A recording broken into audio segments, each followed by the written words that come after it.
aqui é Guimar e eu e a Maria Eduarda Alves, nós escolhemos o tema El Niño e a gente vai tentar explicar um pouco para vocês o que é esse fenômeno, onde ele surge e quais são as suas consequências.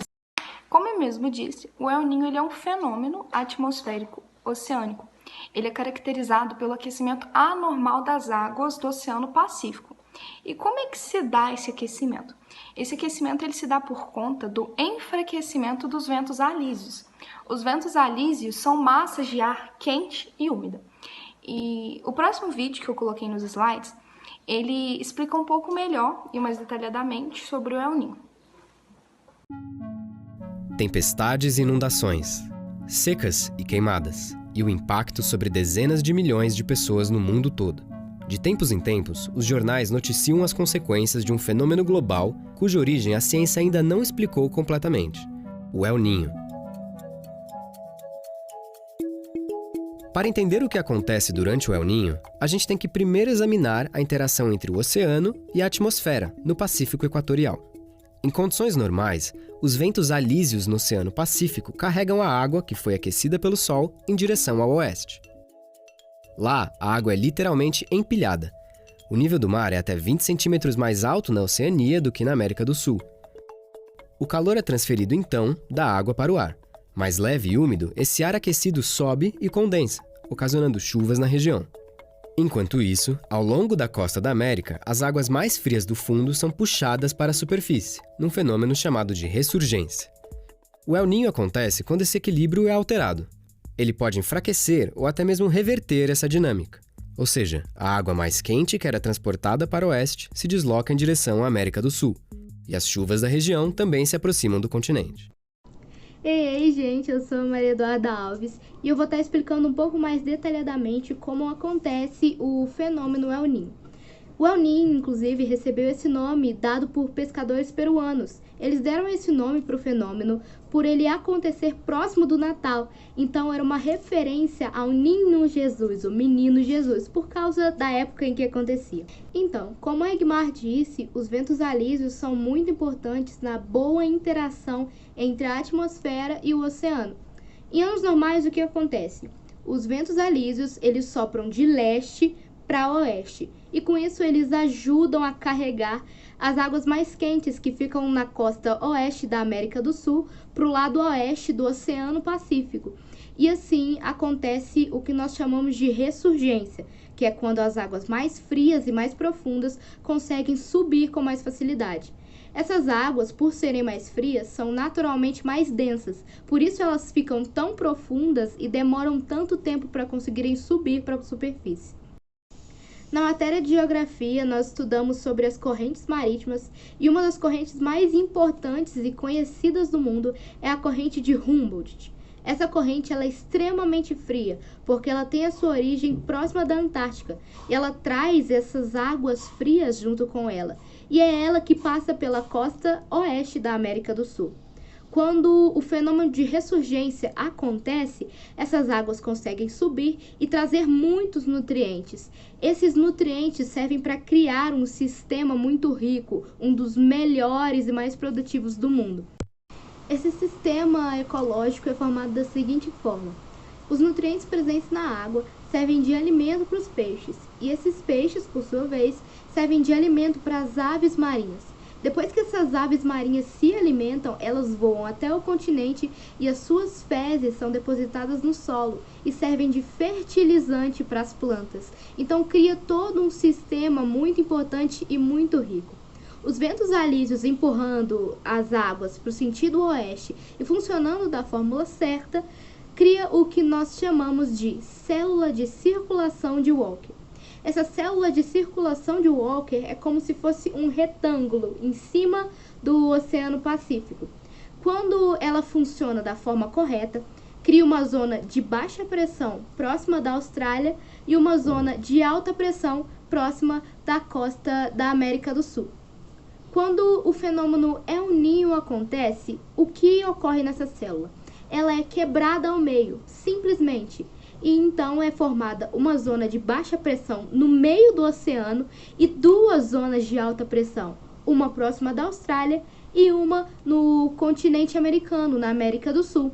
Isso faz com que bagunce todo o sistema, porque a partir do momento que essa célula é quebrada, ela muda a direção dos ventos. O El Niño faz com que isso aconteça. Os ventos alísios não sopram mais da forma correta. Eles não sopram mais essas águas quentes para o lado oeste do Oceano Pacífico.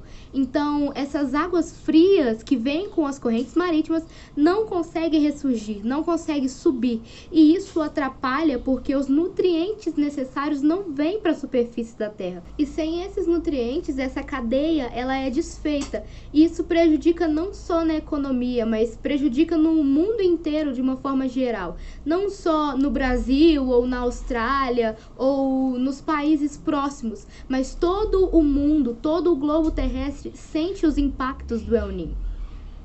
Bom, o El Niño no Brasil. No Brasil, gente, em cada região, ele traz uma consequência diferente. Por exemplo, lá no norte, lá na Amazônia, a diminuição das chuvas, e essa diminuição vai fazer com que haja um aumento significativo de incêndios florestais. Atinge também a pesca. No Nordeste também há diminuição de chuvas. Já no Sul, é o contrário. Ocorre o aumento das chuvas. Esse aumento também traz consequências para os agricultores, para a agricultura. Nas regiões Centro-Oeste e Sudeste, há o aumento da temperatura. O próximo vídeo é de uma reportagem e a jornalista vai falar exatamente isso. Consequências do El Niño no país, consequências para os agricultores. O fenômeno El Niño pode mais uma vez mudar as condições climáticas do Brasil. Mas os meteorologistas acreditam que os efeitos devastadores sejam menores este ano. Você sabe o que é o El Niño? É uma coisa que eu já ouvi falar, mas agora realmente não estou lembrado. Eu já ouvi falar, já aprendi no curso e tudo mais, mas específico não sei dizer. O El Niño é o aquecimento das águas do Oceano Pacífico. Isso altera os ventos na região e em várias partes do mundo.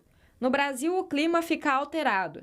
Um dos possíveis efeitos é o país ser atingido no norte e no nordeste pelo ar seco que fica no alto, causando seca. Na região sul é o contrário. Os ventos úmidos vindos do oceano são bloqueados e ficam parados, aumentando as chuvas. Em geral, faz mais calor. O El Niño é difícil de entender, seus efeitos são bastante sentidos pela população. A agricultura pode ter prejuízos com a safra, os reservatórios da maior parte do país recebem menos água e onde chove mais, aumenta o risco de doenças transmitidas por mosquitos. A Organização Mundial da Saúde aponta a relação direta entre o El Niño ocorrido em 2015 e o aumento nos casos de dengue e de zika. Este ano, as chances do El Niño acontecer são de mais de 60%. Deve estar instalado a partir do final da primavera, com uma intensidade de fraca a moderada. Mesmo assim, se espera algum impacto dele em termos de chuva, um pouco acima da média em toda a região sul do Brasil. Em contraste, algumas áreas podem ter chuva um pouco abaixo do normal. Mas se a chuva não vier, a situação das hidrelétricas vai continuar complicada.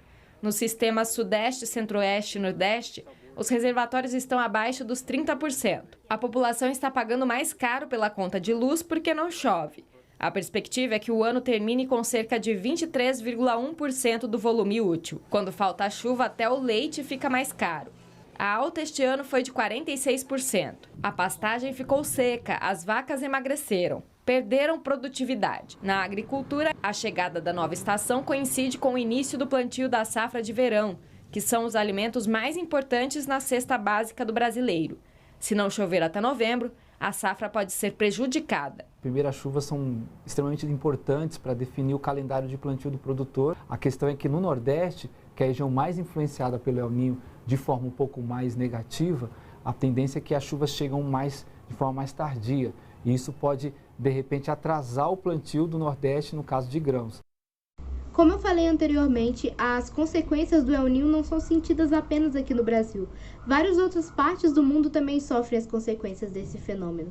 Países como Índia, Austrália, Indonésia e África acontecem grandes secas. No Peru, Equador e o oeste dos Estados Unidos, nós podemos ver relatos de grandes enchentes. Na Venezuela, Suriname e Guiana Francesa, as chuvas são reduzidas, enquanto na Colômbia, a costa colombiana tem as suas chuvas mais intensas e o restante do país tem as chuvas reduzidas também. E nós podemos também observar agora no próximo vídeo que os anos em que ocorreram o El Niño foram os anos mais quentes da história do planeta. Então esse fenômeno, ele é muito sério e ele traz consequências não só na economia, mas também na vida das pessoas. Vamos olhar este gráfico. A partir da temperatura média da superfície dos oceanos, é possível medir a intensidade e ocorrência dos eventos. Se a região estiver mais quente do que a média, a água aquecida não está sendo transportada para o oeste. É o El Niño que está em vigência. Se ela está mais fria, é La Niña. Neste outro gráfico, fica evidente a influência dos ninhos e ninhas na temperatura global. Podemos ver que o ano mais quente de cada década geralmente é um ano de El Niño, e o mais frio, um ano de La Niña. Destacam-se os eventos de 82 e 97. Milhares de pessoas morreram e bilhões de dólares em prejuízo foram causados.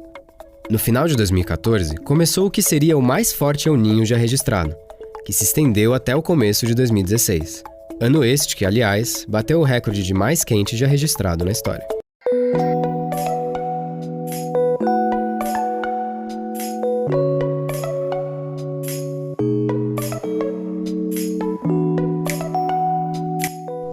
Então, gente, esse foi o nosso trabalho. Esperamos que vocês tenham gostado e até logo!